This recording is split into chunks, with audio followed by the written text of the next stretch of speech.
The great chamber stretched endlessly in every direction, its crystalline walls pulsing with soft blue light. Ambassador Kim Jun stood alone at the center, his black uniform a stark contrast against the alien architecture surrounding him. Above him, 47 different species sat in judgment, their various forms creating a bizarre gallery of galactic civilization. The human ambassador had been standing there for 3 hours, listening to testimony after testimony about his species. The evidence played out on massive holographic displays that floated throughout the chamber like ghosts of humanity's past. Wars, genocide, nuclear weapons, the systematic destruction of their own planet's ecosystem. Each image more damning than the last, taught Kim. Jun's weathered face remained impassive as he watched his species' darkest moments parade before the assembled aliens. He had seen these recordings before, had lived through some of these events himself, but seeing them through alien eyes, presented as evidence of fundamental corruption, made them feel different, more shameful. High Arbiter Velthok rose from his crystalline throne, his translucent form shimmering with authority. The chamber fell silent, except for the soft humming of the translation devices that allowed dozens of species to communicate. When he spoke, his voice carried the weight of absolute judgment. For 6 months, this council has examined the human species, Velthok began, his words echoing through the vast space. We have studied your history, analyzed your psychology, and observed your behavior patterns. The evidence is overwhelming and undeniable. Kim Jun felt the weight of every alien gaze upon him. Some looked at him with disgust, others with pity. A few seemed genuinely afraid, as if he might suddenly transform into the monster they believed him to be. Humanity shows a consistent pattern of violence that spans your entire recorded history, the High Arbiter continued. Oh, you've never known. True peace. Even in your golden ages you prepared for war. Even in your times of greatest prosperity, you turned your weapons on each other. The holographic displays shifted, showing human military academies, weapon factories, and training facilities. 2 alien eyes. These looked like temples to violence, shrines to humanity's broken nature. But it is not merely your history that condemns you, Velthok said, his form growing brighter with emphasis. It is your potential. Your capacity for destruction grows with every passing year. Your weapons become more efficient. Your tactics, more ruthless. Your ability to wage war evolves at a pace that terrifies civilized species. Kim Jun wanted to speak, to defend his people, but the council's procedures demanded silence until the final verdict. He could only stand and listen as his species was systematically dismantled before the galaxy's representatives. The Zephyrian Empire has provided detailed psychological profiles of human soldiers, Velthok announced. They show a disturbing ability to compartmentalize violence, to commit acts of warfare, while maintaining emotional stability. This is not normal behavior for a sapient species. A murmur ran through the chamber.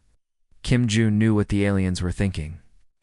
Most species in the galaxy had evolved beyond warfare through biological or cultural limitations.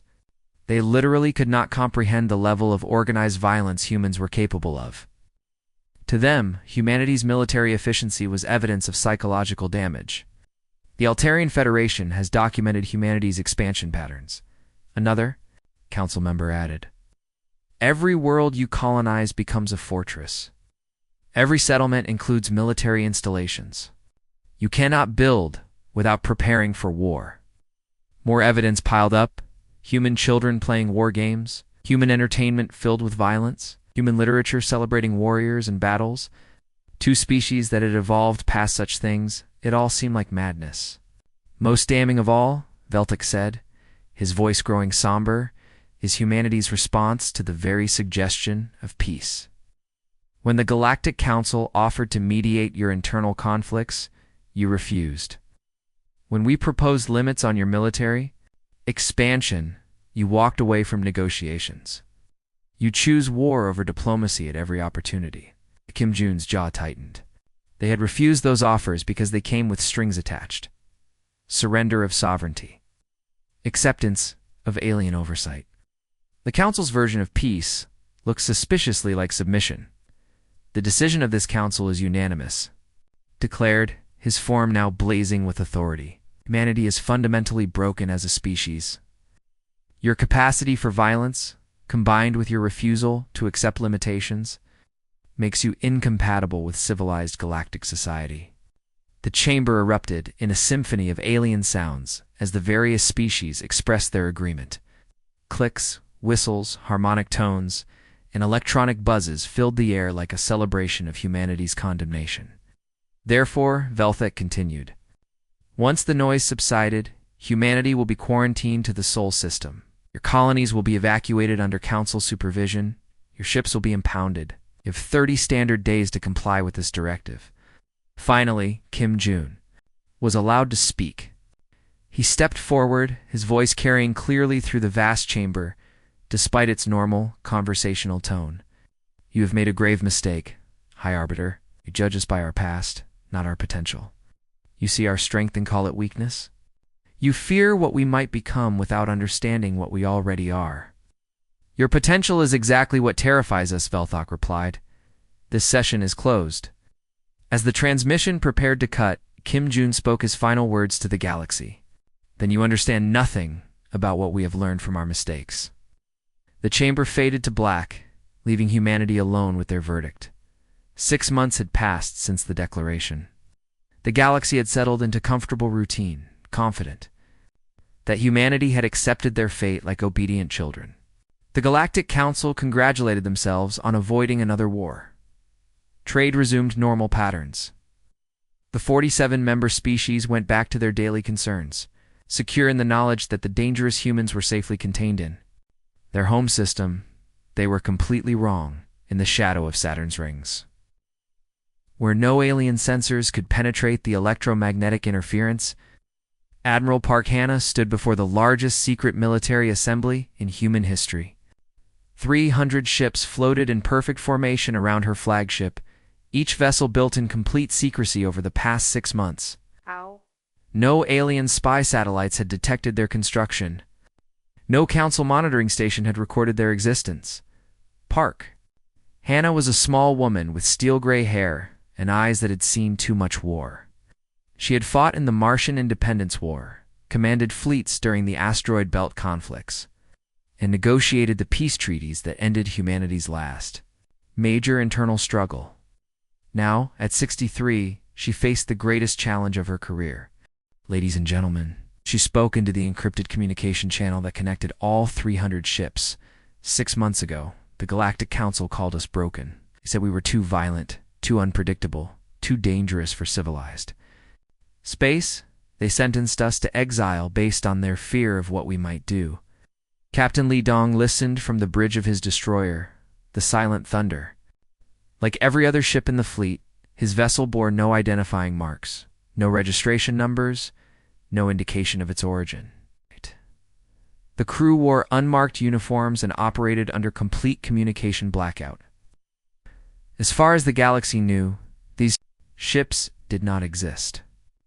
The Council made one critical error in their judgment, Admiral Park continued. They assumed that our capacity for violence made us monsters. They never considered that our experience with violence might have taught us wisdom. Commander Han Min monitored the tactical displays from her position aboard the carrier Defiant. Hope. The screens showed human colonies scattered across 12 systems, each one now isolated and vulnerable. For 6 months, these settlements had been cut off from Earth, their supply lines severed, their protection removed. The Council had promised safe evacuation, but promises meant little when politics changed. We are not here to prove the Council wrong about our nature, Admiral Park said, her voice carrying across the fleet. We are here to prove them wrong about our intentions. Every ship in this fleet was built with one purpose, to bring our people home safely. The irony was not lost on anyone. We're preparing for war to demonstrate they were not warmongers. They were mobilizing the largest military force in human history to rescue civilians. They were proving their peaceful nature by building weapons of incredible power. Lieutenant Park Jun, the Admiral's nephew, worked frantically at his station aboard the command ship. Intelligence reports flooded in from human settlements across the galaxy. The news was getting worse by the day. What had started as peaceful evacuation procedures was becoming something much more sinister. Admiral, he reported, his voice tight. With controlled anger, we're receiving reports from the new Sol colony. The Zephyrian Empire has moved in enforcement ships. They're not just evacuating the colonists anymore. Admiral Park's expression hardened. What do you mean? They're calling it mercy operations, ma'am. The Zephyrians claim they're putting the broken humans out of their misery. 3 farming settlements have gone completely dark. No survivors. A cold silence fell over the command bridge. The aliens weren't just removing humans from their colonies. They were exterminating them. The Council's quarantine had become a death sentence. Captain Li Dong's voice crackled through the communication system from his destroyer. Admiral, I'm receiving similar reports from the Kepler sector. Zephyrian ships are moving against civilian targets. They're not taking prisoners. Commander Han Min added her own intelligence. Ma'am, the pattern is consistent across 7 systems. The Zephyrians are using the Council's declaration as justification for what they're calling species correction. They claim they're doing the galaxy a favor by eliminating the broken humans before they can cause more damage. Admiral Park stood silent for a long moment, staring at the tactical display that showed human colonies blinking out one by one. Each red marker represented thousands of civilian lives. Farmers, teachers, children, families who had never hurt anyone. People whose only crime was being human. They wanted to see monsters, she said quietly. They were so afraid of what we might become that they created the very situation that would force us to become it. She activated the fleet-wide communication system. All ships prepare for immediate deployment. We are no longer conducting evacuation operations. We're now conducting combat rescue missions. The response was immediate. 300 ships began powering up their weapons systems, their engines, their defensive shields. Crews who had spent months training in secret now moved with deadly precision. Every person aboard these vessels understood that they were about to cross a line that could never be uncrossed. Target priority is simple, Admiral Park announced. Zephyrian military assets in human space are to be eliminated. Any ship threatening human civilians is to be destroyed. Any installation supporting these operations is to be reduced to scrap metal. Captain Li Dong checked his weapons systems one final time. Admiral, what about the Council's response? Call this an act of war. Admiral Park's smile was cold as winter. Captain, they declared war on us 6 months ago. They just didn't have the courage to admit it. Now they're going to learn the difference between fearing what we might do and experiencing what we actually do when you threaten our families. The fleet began moving toward the jump points, ready to remind the galaxy why they had been afraid of humanity in the first place. The first sign that something had gone terribly wrong came at 0347 Galactic Standard Time, Zephyrian Command Base Delta 7. A massive military installation orbiting the gas giant Kepler-442b simply vanished from all communication networks. One moment it was there, broadcasting routine status reports. The next moment, silence. General Zakthal, the Zephyrian military commander overseeing the human elimination operations, initially dismissed it as a technical malfunction. His species had been conducting mercy operations across 7 star systems. For 3 weeks now, systematically removing the broken humans from their colonies. The work was unpleasant but necessary. The Galactic Council had declared humanity too dangerous to exist, and the Zephyrian Empire was simply finishing what should have been done long ago. But then Bas Deltanine went dark. Then the orbital platform at Kepler 186. Then the entire forward command post at Wolf 359 within 6 hours. 7 major Zephyrian military installations had lost all contact with headquarters.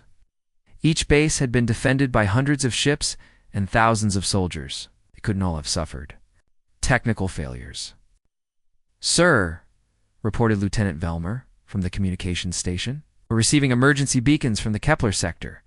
Multiple ships report being under attack by unknown vessels. General Zachthal's 4 eyes narrowed in confusion. Unknown vessels. We have complete intelligence on all human ships. They're all trapped in the Sol system under Council surveillance. That's just it, sir.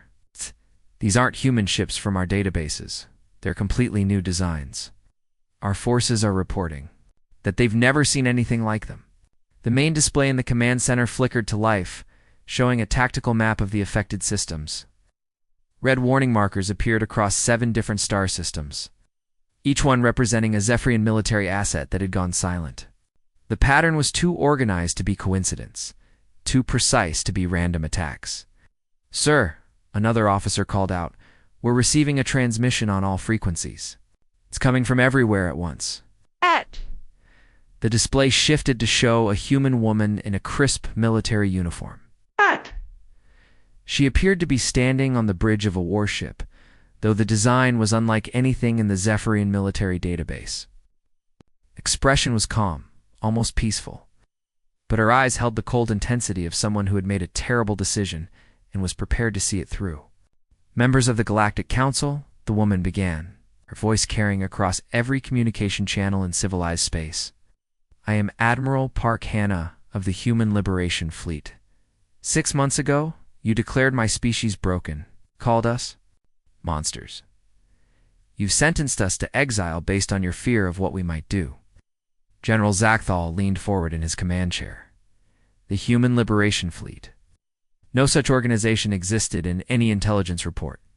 The humans were supposed to be contained, helpless, waiting for their extinction like good little broken creatures. Day, the Zephyrian Empire decided to test your theory," Admiral Park continued.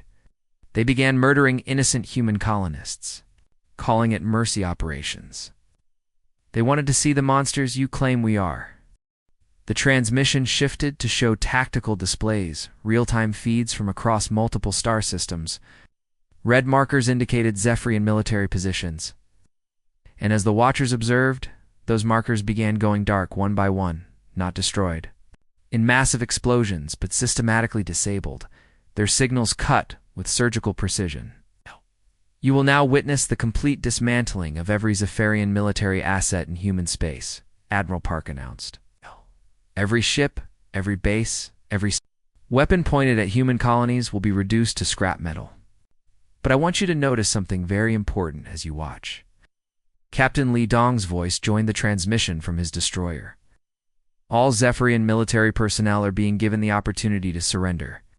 Their life support systems are being left intact. Their escape pods are being allowed to launch. We are not here to commit genocide." Commander Han Min added her own report from the carrier, Defiant Hope. "Civilian installations are being protected, not attacked. Zephyrian merchants, families, and non-combatants are being actively shielded from combat operations. No civilian casualties will be tolerated." General Zakthal watched in growing horror as his military forces were systematically taken apart.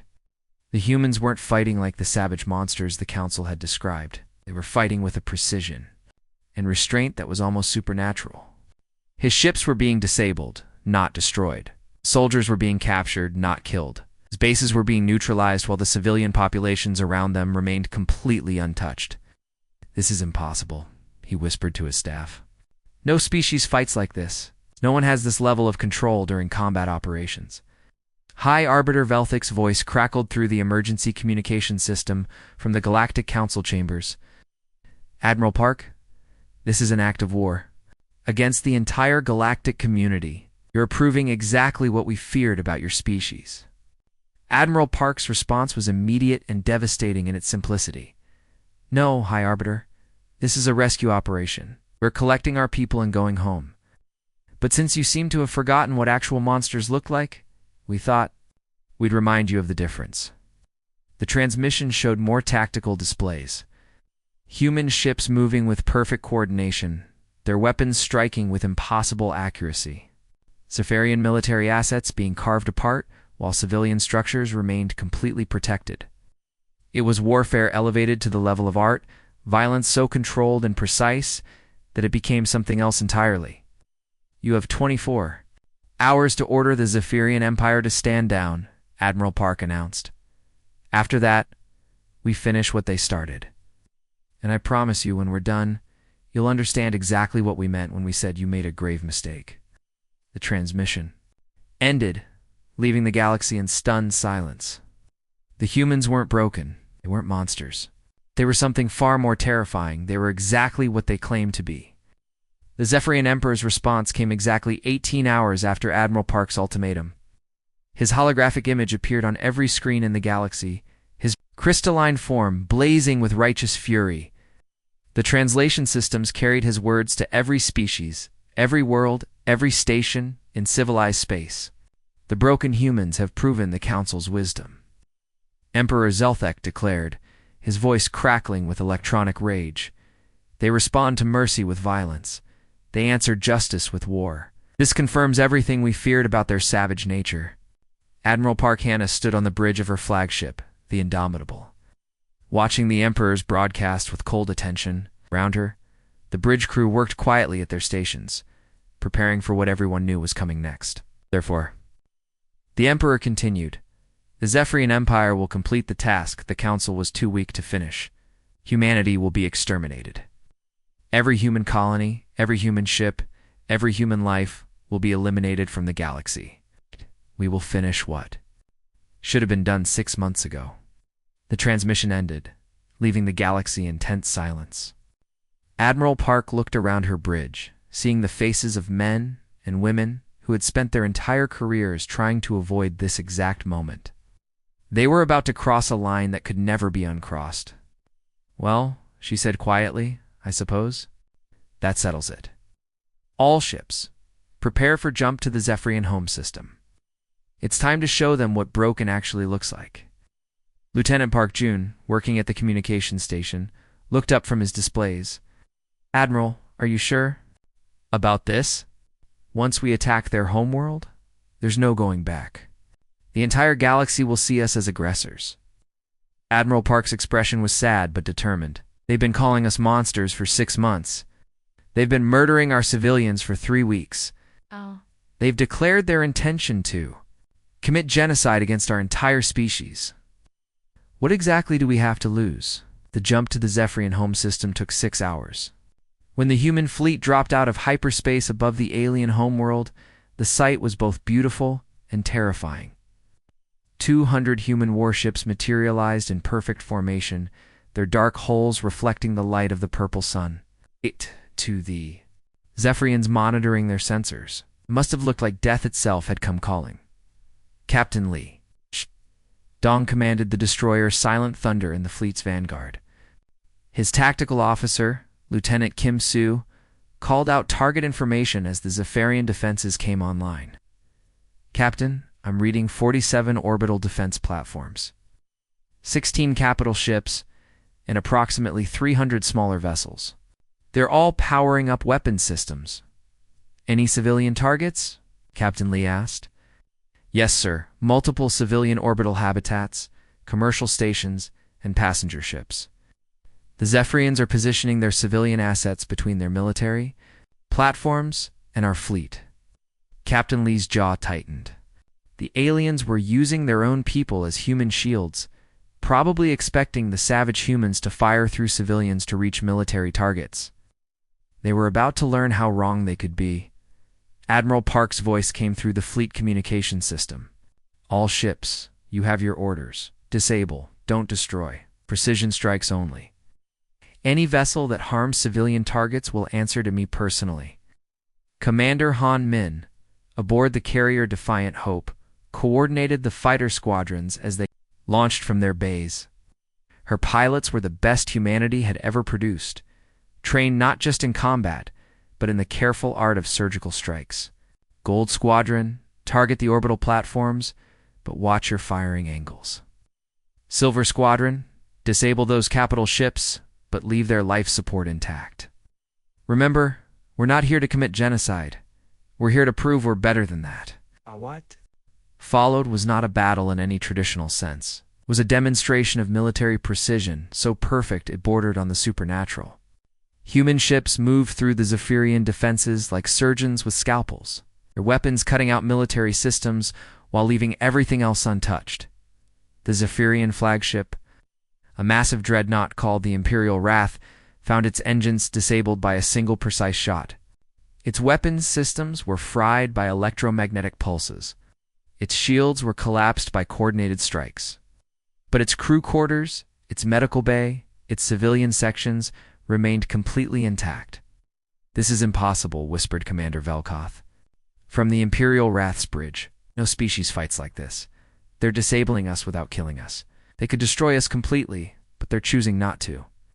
The orbital defense platforms suffered the same fate. Their weapons were cut away, their sensors blinded, their power systems disrupted. But their structural integrity remained sound. Their life support continued functioning. Their crews were left alive and unharmed. Most remarkable of all was how the human fleet protected civilian targets. When Zephyrian military ships tried to hide behind civilian stations, human fighters would slip between them with impossible precision, disabling the military vessels while leaving the civilians completely untouched. Captain Li Dong watched from his bridge as the enemy fleet was systematically dismantled. "My God," he said quietly, "we're not just winning. We're winning without becoming the monsters they said we were." After 4 hours, the Zephyrian home defense fleet was completely disabled. Not destroyed, not obliterated, but rendered helpless. Every military ship floated dead in space, their crews alive but their weapons silent. Every defense platform had been stripped of armaments but left structurally sound. Admiral Park received the surrender transmission from Emperor Zelthek himself. The alien leader's voice was barely a whisper, filled with shock and something that might have been newfound. "Respect. We surrender," he said simply. ... "We never imagined such restraint was possible. You could have destroyed us all, but you chose mercy. We do not understand your species." Admiral Park's response was equally simple. "That, Your Majesty, is exactly the point. You're not the monsters you believed us to be, or what you could become if you learned the difference between strength and cruelty." The Galactic Council chambers had never been so quiet. For the first time in its 1,000-year history, every representative sat in complete silence, staring at the holographic displays that showed the aftermath of the Zephyrin operation. The numbers were impossible to argue with, impossible to dismiss. 0 civilian casualties, 0 destroyed cities, 0 acts of revenge against non-combatants. The human fleet had achieved total military victory over a major galactic power in less than 6 hours, yet not a single innocent life had been lost. Ambassador Kim Jun walked slowly to the center of the chamber, his footsteps echoing in the vast space. Behind him came Admiral Park Hannah, Captain Li Dong, Commander Han Min. The same species that had been declared broken 6 months ago now stood before the galaxy as something no one had expected. High Arbiter Velthok's crystalline form flickered, with confused light patterns as he struggled to process what had happened. "Ambassador Kim," he began, his voice uncertain, "your species has demonstrated military capabilities that exceed our worst fears. Yet the restraint you showed, ... it is unprecedented in galactic history." Admiral Park stepped forward, her gray hair catching the chamber's soft light. "High Arbiter, you made a fundamental error in your judgment of humanity. You assumed that our capacity for violence made us inherently evil. You never considered that our experience with violence might have taught us wisdom." The holographic displays around the chamber showed scenes from the recent operation. Human ships protecting civilian installations even while under fire.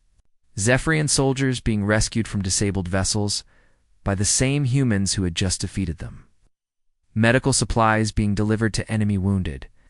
"But your history," protested the Altarian representative, his tentacles writhing with confusion, "shows endless wars, countless conflicts. How can you claim to have learned wisdom from such darkness?" Captain Li Dong activated his personal display, showing images from human history.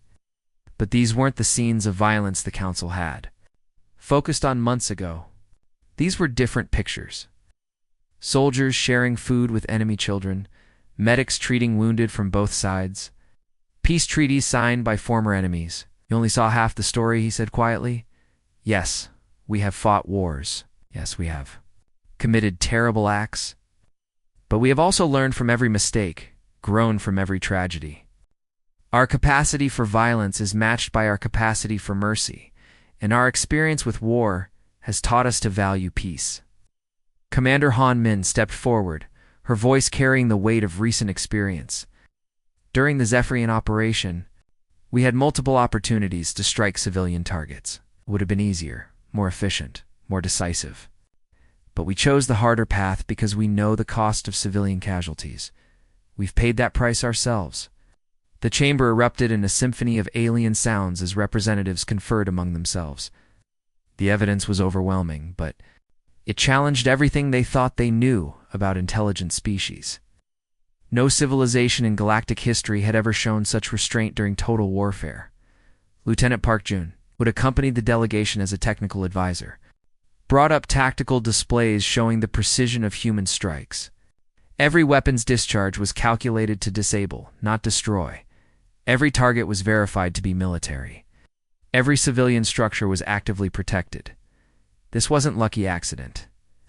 This was deliberate policy. But why? Asked the Cessian ambassador, her aquatic form rippling with genuine confusion. You had overwhelming power. You could have demanded tribute, territory, submission.